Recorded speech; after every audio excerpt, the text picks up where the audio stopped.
Hey guys, today I'm going to give you some tips if you're changing your dishwasher discharge hose. So let's get started. First one is this side is just going to be hard to begin with, so you're going to have to reach in blind and just do it by feel. And so if you have a hose clamp like I had, where it's basically a Phillips and it's really hard to get because you're just reaching in there and you can't see, um, you're going to just have to deal with it basically. But if you can't get it off, use pliers or something and cut through the metal so you can get it off. I hate that. So basically, what you want to do is use this type of hose clamp that's flathead, and you can use a socket wrench to take off the hose clamp. So it's a lot easier.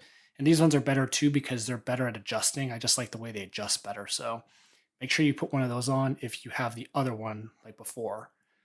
Another tip is basically once you loosen the hose clamp and you move it all the way back to get it off the garbage disposal or the other side, what you want to do first is twist to break it loose and then push and pull while also pulling towards the left so you can slowly work it off.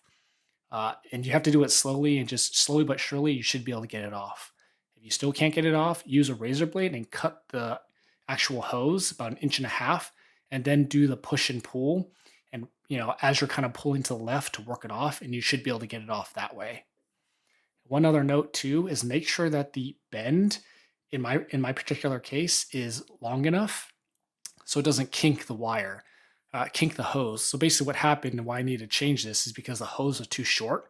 So there's a kink in it, and basically that bottlenecked all the kind of like the food and stuff that goes through the dishwasher, and then basically it clogged up the entire hose, and then water comes out of the air gap, which it shouldn't do. So basically, as you can see, just make sure that the hose is long enough so it's a nice smooth bend and there's no bottleneck in the hose.